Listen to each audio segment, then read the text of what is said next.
Hello everyone, आप सभी को प्यार भरा जय श्री श्याम, जय श्री बालाजी महाराज। जैसा कि आप सब जानते हैं कि लास्ट वीडियो में हमने डिस्कस किया था 12th फिजिक्स के बारे में कि 12th फिजिक्स के अंदर जो टर्म 2 के अंदर सारा का सारा सिलेबस रहेगा और जितने भी चैप्टर्स होंगे उनकी क्या क्या वेटेज रहेगी। तो हमने लास्ट वीडियो में यही डिस्कस किया था कि हम लोग कैसे कैसे अपनी प्लानिंग करेंगे, कैसे कैसे एग्जाम के प्रिपरेशन के लिए अपने आप को प्रिपेयर करेंगे। अब आज हम लोग अपने उसी सिलेबस को चैप्टर 9 यूनिट ऑप्टिक्स से स्टार्ट करेंगे और मैं आपको आज बताऊंगा सबसे पहले रे ऑप्टिक्स के बारे में। और हम ज्यादा समय ना खराब करते हुए स्टार्ट करते हैं अपने आज के लेक्चर को। Welcome in advance learning institution. और आज का पहला लेक्चर जो है बेटा वो रिलेट है किससे? ऑप्टिक्स से। So you know very well कि ऑप्टिक्स जो है क्या होता है। अगर मैं सिंपली लैंग्वेज में ऑप्टिक्स के बारे में कहूं तो हम लोगों ने EMW वेव्स के बारे में पढ़ा था, EMW इलेक्ट्रोमैग्नेटिक वेव्स के बारे में पढ़ा था। उन इलेक्ट्रोमैग्नेटिक वेव्स के अंदर हमने एक विजिबल स्पेक्ट्रम की बात की थी और विजिबल स्पेक्ट्रम एक ऐसा स्पेक्ट्रम था जिसके अंदर हमको व्हाइट लाइट दिखाई देती थी। उसी लाइट एनर्जी की स्टडी क्या कहलाती है बेटा? ऑप्टिक्स कहलाती है। उसी लाइट एनर्जी की स्टडी क्या कहलाती है? ऑप्टिक्स कहलाती है। ऑप्टिक्स अगर मैं कहूं सिंपल वे में तो क्या है बेटा? It is a branch of physics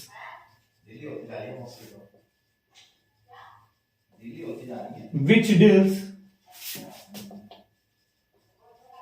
with the study of nature of light। बेटा ऑप्टिक्स क्या है? फिजिक्स की एक ऐसी ब्रांच जो हमें लाइट के नेचर के बारे में पढ़ाती है, लाइट के नेचर के बारे में पढ़ने का ज्ञान देती है। तो हमने उस लाइट के नेचर के पढ़ने वाली ब्रांच को क्या नाम दे दिया? ऑप्टिक्स। अब ऑप्टिक्स जो है हमने जब पढ़नी स्टार्ट की तो हमको लाइट के दो तरीके के नेचर के बारे में पता लगा। एक नेचर ऐसा जिसके अंदर हमने लाइट एनर्जी को, अब लाइट एनर्जी कैसे, अब हम लोग लाइट एनर्जी को कैसे पढ़ेंगे भाई? किसी भी चीज को ट्रेवल करने के लिए किसी ना किसी मीडियम की जरूरत पड़ती है। ऐसे ही लाइट को भी ट्रेवल करने के लिए किसी न किसी मीडियम की, किसी न किसी स्पेस की जरूरत पड़ी। और जब वो लाइट एनर्जी जो है प्रोपागेट करती है किसी मीडियम के अंदर, उस प्रोपागेशन को शो करने के लिए हमने क्या किया? एक रे को आइडेंटिफाई किया। और यू कैन से मैंने एक लाइन खींच दी, एक रे बना दी और मैं कहता हूं कि इस लाइन के कोरस्पॉन्डिंग जो है लाइट एनर्जी जो है वो प्रोपागेट कर रही है। तो उस रे का नाम क्या पड़ गया? हमने उसको कहा लाइट रे। हमने उसको क्या कहा? लाइट रे। और उस लाइट रे की ही स्टडी, और यू कैन से द रे nature of light will goes in ray optics. और उस ब्रांच का नाम हमने क्या रख दिया बेटा? Ray optics. वही दूसरी ब्रांच जो बनी ऑप्टिक्स के अंदर ही क्या कहलाई? वेव ऑप्टिक्स, जिसके अंदर हम लोग पढ़ेंगे किसके बारे में? लाइट के वेव नेचर के बारे में। जब लाइट के प्रोपागेशन को हमने वेव नेचर के, वेव के फॉर्म में ट्रेस किया तो वो ऑप्टिक्स क्या बन गई? वेव ऑप्टिक्स बन गई। तो वेव ऑप्टिक्स के बारे में हम लोग बाद में डिस्कस करेंगे। सबसे पहले हम डिस्कस करेंगे रे ऑप्टिक्स के बारे में। सो रे ऑप्टिक्स के बारे में अगर हम बात करें, चैप्टर 9 हमारा रहेगा और इसके अंदर हम रे नेचर की बात करेंगे। और रे ऑप्टिक्स के अंदर अभी हमने पढ़ा कि रे ऑप्टिक्स क्या है बेटा? रे ऑप्टिक्स के अंदर पढ़ेंगे लाइट के रे नेचर के बारे में। अभी मैंने क्या कहा? लाइट को ट्रेवल करने के लिए किसी ना किसी स्पेस की, किसी ना किसी मीडियम की जरूरत है। और जब कोई भी लाइट किसी स्पेस में, किसी मीडियम में ट्रेवल करती है तो उस लाइट को शो करने के लिए, रिप्रेजेंट करने के लिए हमने एक रे जो है वो ट्रेस कर दी। और वही ट्रेसिंग लाइन जो उसके प्रोपागेशन को डिफाइन करती है, लाइट की डायरेक्शन को डिफाइन करती है, हमने उसका नाम क्या रख दिया बेटा? लाइट रे। उसका नाम क्या रख दिया हमने? लाइट रे। तो लाइट रे क्या है? लाइट रे is a representation of propagation of light energy. Light ray is what? Light ray is propagation, or you can say light ray is representation. Light ray is representation of propagation of light energy. Means अगर मान लो, मैं बहुत simple सी बात करूं, ये कोई source है जहां से ये लाइट रे जा रही है और यहां से ऑब्जर्वर है जो इसको देखता है। ये लाइट सोर्स से आई और हमारे आइज तक पहुंच गई। अब मैंने एक लाइन खींचकर, एक लाइन ड्रॉ कर कर इसकी डायरेक्शन को, इसकी प्रोपागेशन को नेविगेट किया, तो वो क्या बन गई बेटा? लाइट रे बन गई। अब होता क्या है, ये एक वॉल है, मान लिया ये एक वॉल है, यहां सोर्स से इसके ऊपर लाइट जाती है और यहां से टकराकर हमारी आईज तक आती है और हमको वो लाइट दिख जाती है और हमको यहां पर क्या दिखता है? वॉल की इमेज दिख जाती है। तो light is what? Light is a form of energy. Light एक फॉर्म है एनर्जी की, जिसकी वजह से हम लोग चीजों को देख पाते हैं, जिसकी वजह से हम लोगों को विजिबिलिटी होती है इन सभी चीजों की और इन सभी ऑब्जेक्ट्स की। तो रे ऑप्टिक्स के अंदर हम लोग लाइट के रे नेचर के बारे में डिस्कस करेंगे। और बेटा जब भी कोई भी लाइट किसी भी सरफेस पर फॉल होगी, किसी भी ऑब्जेक्ट पर फॉल होगी, किसी भी चीज पर फॉल होगी, तो उसके लाइट के फॉल होने के बाद में लाइट जो है हमेशा 3 सिचुएशंस को फॉलो करेगी। 3 कौन सी सिचुएशन है वो अब हम डिस्कस करेंगे इसके बाद। अब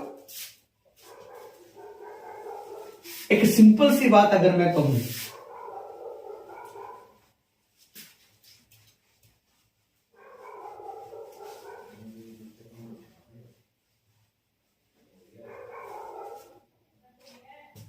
मान लिया ये कोई एक सरफेस है।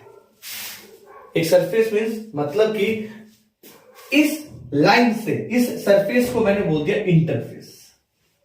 इस इंटरफेस से इस साइड जो है अलग मीडियम है और इसके उस साइड अलग मीडियम है। मान लिया यहां पर मीडियम 1 है और यहां पर मीडियम 2 है, बिकॉज वी नो कि लाइट को ट्रेवल करने के लिए किसी ना किसी मीडियम की जरूरत पड़ती है। तो अब यहां पर एक मैंने पॉइंट सोर्स लिया। अब अगर मैं पॉइंट सोर्स की बात करूं तो पॉइंट सोर्स जो है अपनी सारी डायरेक्शन में लाइट को एमिट करेगा भाई, ये हर डायरेक्शन में अपनी लाइट को भेजेगा। अब इस पॉइंट सोर्स से कोई एक लाइट यहां पर टकराए, एक लाइट यहां से पॉइंट सोर्स से इस इंटरफेस पर टकराए। अब इस इंटरफेस पर टकराने के बाद में इस लाइट की 3 सिचुएशन पॉसिबल है कि ये लाइट 3 सिचुएशन में जाएगी। कौन सी 3 सिचुएशन में? या तो ये लाइट रिफ्लेक्ट हो जाएगी, मींस रिफ्लेक्शन हो जाएगा इस लाइट का, या फिर एब्जॉर्प्शन होगा, या फिर ट्रांसमिशन होगा। मतलब ये लाइट जो है वो ट्रांसमिट हो जाएगी। अब हम लोगों को कैसे पता लगेगा कि रिफ्लेक्शन होगा, एब्जॉर्प्शन होगा या फिर ट्रांसमिशन होगा? बेटा मैं कहता हूं कि इस इंटरफेस से इस साइड मीडियम 1 है और इस इंटरफेस के इस साइड कोई भी मीडियम 2 है। यहां से ये लाइट आती है। अब यहां पर टकराने के बाद अगर ये लाइट वापस आ गई तो मतलब क्या हुआ? रिफ्लेक्शन। मींस लाइट जो है टकराई, स्ट्राइक करके अपने पाथ से डेविएट हो गई, और अपने पाथ से डेविएट हो गई तो इसका मतलब लाइट का क्या हो गया? रिफ्लेक्शन। मतलब पहली कंडीशन क्या होगी? अगर ये लाइट डेविएट हो जाती है अपने पाथ से स्ट्राइक करके इस इंटरफेस को, तो मतलब रिफ्लेक्शन हो गया। दूसरी कंडीशन, ये लाइट यहां पर आएगी और यहीं पर इसको एब्जॉर्ब कर लिया जाएगा। ये लाइट इस मीडियम के अंदर गई और सारी की सारी लाइट इस वॉल ने, इस इंटरफेस ने एब्जॉर्ब कर लिया, मींस क्या हो गया? एब्जॉर्प्शन। या फिर तीसरी कंडीशन जो बनती है ट्रांसमिशन, कि ये लाइट इस दूसरे मीडियम में क्या करने लग जाएगी बेटा? ट्रेवल करने लग जाएगी। तो इसका मतलब एक मीडियम से लाइट आई, दूसरे मीडियम में ट्रेवल करने लगी, तो तीसरी कंडीशन क्या बन गई? ट्रांसमिशन। एब्जॉर्प्शन के बारे में मैं नहीं बताऊंगा। एब्जॉर्प्शन के बारे में हम 11th क्लास में पढ़ चुके हैं हीट ट्रांसफर वाले थर्मोडायनेमिक्स के अंदर की कैसे कोई भी मटेरियल कोई भी सॉलिड हीट को कैसे एब्जॉर्ब करता है, रेडिएशन को कैसे एब्जॉर्ब करता है। तो एब्जॉर्प्शन जो है वो हम 11th में पढ़ चुके हैं। यहां पर हम पढ़ेंगे रिफ्लेक्शन और ट्रांसमिशन के बारे में। यहां पर हम लोग पढ़ेंगे रिफ्लेक्शन और ट्रांसमिशन के बारे में। अब रिफ्लेक्शन के बारे में हमको इतना तो समझ आया कि रिफ्लेक्शन का मतलब क्या है कि जब भी कोई लाइट रे किसी इंटरफेस पर टकराएगी और टकराने के बाद वो डेविएट हो जाएगी अपने पाथ से, इसका मतलब लाइट क्या हो गई है बेटा, रिफ्लेक्ट हो गई है। और लाइट के इसी फिनोमेना का नाम हमने क्या रख दिया, रिफ्लेक्शन ऑफ लाइट। अब रिफ्लेक्शन ऑफ लाइट हमको पढ़ना है कि रिफ्लेक्शन होता कैसे पॉसिबल है और ऐसे कौन कौन से रीजंस है। ट्रांसमिशन के बारे में भी हम इसी चैप्टर के अंदर पढ़ेंगे। ट्रांसमिशन की बात बाद में करेंगे। सबसे पहला फिनोमेना जो है रिफ्लेक्शन, अब हम उसके बारे में बात करेंगे। अगर मैं रिफ्लेक्शन की बात लेकर चलूं तो बहुत सिंपल सा एक एग्जांपल है बेटा। यू नो वेरी वेल कि रिफ्लेक्शन आप लोगों ने कभी से ही पढ़ा है। कोई स्मूथ सरफेस है, कोई प्लेन सरफेस है, उस पर लाइट आती है और टकरा कर वापस आ जाती है तो हम बोल देते हैं कि रिफ्लेक्शन हो गया, ठीक। लेकिन एक डाउट जो रहता है कि रिफ्लेक्शन होता कैसे है, क्या क्या चीजें होती हैं जो रिफ्लेक्शन करती हैं। बहुत सिंपल सी बात, बहुत सिंपल सी। मैंने क्या किया, एक सरफेस लिया और कहीं दूर से इंफिनिटी से एक ये लाइट आई। इस लाइट ने यहां पर स्ट्राइक किया और यहां से इसी के पैरेलल, बिल्कुल जस्ट पैरेलल एक और लाइट है। इसी के जस्ट पैरेलल ये एक तीसरी लाइट आई और यहां से जब ये स्ट्राइक होकर गई तो ये लाइन ऐसे गई। मान लिया ये फर्स्ट लाइन थी, स्ट्राइक होकर ये फर्स्ट लाइन। जब ये यहां पर टकराई सेकेंड लाइन जब जाती है तो टकरा कर सेम जो है जैसे पैरेलल आई थी वैसे ही पैरेलल जाती है। ये कौन सी लाइन हो गई, सेकेंड लाइन हो गई।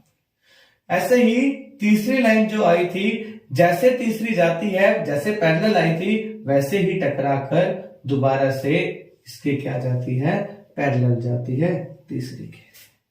तो अब हमने यहां पर क्या देखा बेटा कि वन लाइन गई, सेकेंड लाइन गई, थर्ड लाइन गई, तीनों की तीनों लाइन पैरेलल आई थी और पैरेलल गई। तीनों की तीनों लाइन पैरेलल आई थी, पैरेलल गई। ऐसा कब पॉसिबल है, ऐसा जब पॉसिबल है बेटा जब जितना एंगल ये लाइन यहां इस पॉइंट पर बनाती है उतना ही एंगल ये सेकंड लाइन भी इस पॉइंट पर बनाए, इतना ही एंगल फर्स्ट लाइन भी इस पॉइंट पर बनाए। तभी ऐसा पॉसिबल है कि जितने एंगल से ये डेविएट हुई उतने एंगल से यह डेविएट होगी, उतने एंगल से ये डेविएट होगी, ठीक। तो ये हमने पढ़ा एक रिफ्लेक्शन का नॉर्मल सी एक बात, एक सिंपल सी बात। अब एक दूसरा सरफेस मैंने लिया। अब यहां पर भी मैं इंफिनिटी से किसी सोर्स से लाइट आती है। ये है फर्स्ट रे, ये है सेकंड रे और ये है थर्ड रे। जैसे यहां पर तीनों पैरेलल आई थी, तीनों पैरेलल गई, ऐसे ही यहां पर तीनों पैरेलल आती है और अब ये जैसे यहां पर टकराती है ये यू आ गई फर्स्ट, ये यू आ गई सेकेंड रे और ये यू आ गई थर्ड रे। अब हुआ क्या, जब यहां पर लाइन पैरेलल आई तो पैरेलल गई, यहां पर पैरेलल आई लेकिन पैरेलल नहीं गई। इसका मतलब जितना एंगल इस लाइन ने यहां बनाया उतना एंगल इस दूसरी लाइन ने नहीं बनाया, या फिर जितना एंगल तीसरी ने यहां पर बनाया उतना एंगल दूसरी और पहली ने नहीं बनाया। इसका मतलब फर्क कहां पर आया बेटा। अब रिफ्लेक्शन का मतलब हमको यहां से क्या समझ आता है, बहुत साधारण सी बात कि ये एक सरफेस है, ये एक सरफेस है, यहां से ये लाइट आती है, इससे टकराती है। अगर ये सारी की सारी लाइट इस सरफेस के साथ में मिलकर सेम एंगल बनाती है तो वो सारी की सारी सेम एंगल पर रिफ्लेक्ट होती है। हमने लॉज ऑफ रिफ्लेक्शन पढ़ रखा है, angle of incidence is equal to angle of reflection, यही बात है। अब हुआ क्या, ये लाइट एनर्जी आई, ये मॉलिक्यूल्स थे, मतलब ये कोई भी मैटर है, मैटर किससे बना है, मॉलिक्यूल से बना है, और मॉलिक्यूल्स के अंदर क्या है, एटम्स, और एटम के अंदर क्या है, इलेक्ट्रॉन्स। तो मतलब कि यहां से लाइट एनर्जी आई, इसके अंदर जो पार्टिकल्स थे उन्होंने एनर्जी को एब्जॉर्ब किया और एक नई एनर्जी बनाकर रेडिएट कर दी, एक नई एनर्जी बनाकर रेडिएट कर दी। और जितने एंगल पर यह लाइट आती है उतने ही एंगल पर वो एनर्जी को रेडिएट कर देते हैं। ऐसा पॉसिबल कब है, जब सारे के सारा, जब पूरा का पूरा जो इंटरफेस है, पूरा का पूरा जो ये सरफेस है, ये कैसा हो, इक्वली प्लेन हो। इक्वली प्लेन का मतलब जितना एंगल इसका है इतना ही एंगल यहां हो, जितना एंगल यहां है इतना ही एंगल ऊपर हो। अगर इन सारी की सारी रेज का जो पॉइंट ऑफ इंसिडेंस है वो इक्वली एंगल पर बनता है, तभी इनका अगर पैरेलल रेज आएंगी तो पैरेलल रेज ही जाएंगी।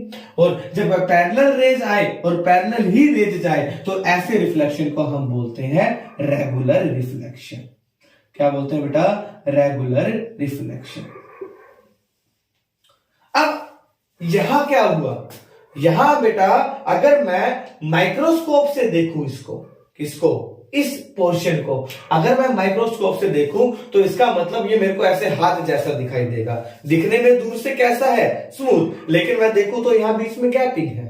गैपिंग मतलब ये सरफेस कैसा है, ये सरफेस कैसा है। अगर लाइट आती है मेरे इस सरफेस से टकराएगी तो ये इसको यहां रिफ्लेक्ट करेगा। मान लो मेरे साइड वाले सरफेस से टकराए, क्यों, क्योंकि इक्वली स्मूथ सरफेस नहीं है। तो रेगुलर रिफ्लेक्शन आपको कब मिलेगा, जब आपको इक्वल बिल्कुल स्मूथ सरफेस दिखाई देगा। और स्मूथ सरफेस अगर नहीं है इसका मतलब तो रिफ्लेक्शन कैसा है, इर्रेगुलर रिफ्लेक्शन। इसका मतलब रिफ्लेक्शन कैसा है, इर्रेगुलर रिफ्लेक्शन। तो रिफ्लेक्शन जो है दो तरीके का हमने पढ़ा, रेगुलर और इर्रेगुलर। रेगुलर रिफ्लेक्शन कब बनेगा, जब इंसिडेंट लाइट जिस सरफेस पर फॉल हो रही है, जो लाइट रेज है जिसके ऊपर इंसिडेंट हो रही है जिस भी सरफेस के ऊपर, वो सरफेस का हर पॉइंट पर इक्वल ही एंगल है, हर पॉइंट पर जो प्लेन है, जो सरफेस है वो बिल्कुल टोटली स्मूथ सरफेस है, तभी हमको रिफ्लेक्शन कैसा मिलेगा, रेगुलर। अदरवाइज अगर मैं कहूं कि यहां से ये थोड़ा सा ब्लज है या थोड़ा सा डिप्रेस्ड है या टेढ़ा मेढ़ा है, तो हमेशा लाइट जो है वो अपने हिसाब से रेडिएट करेगा, और ऐसा रिफ्लेक्शन क्या कहलाता है, रेगुलर रिफ्लेक्शन। अब हम लोगों ने इस बारे में पढ़ा और पढ़ने के बाद हमको क्या पता लगा, हमको ये पता लगा कि यही कारण है कि हम रिफ्लेक्शन के लिए किसको यूज करते हैं, मिरर को।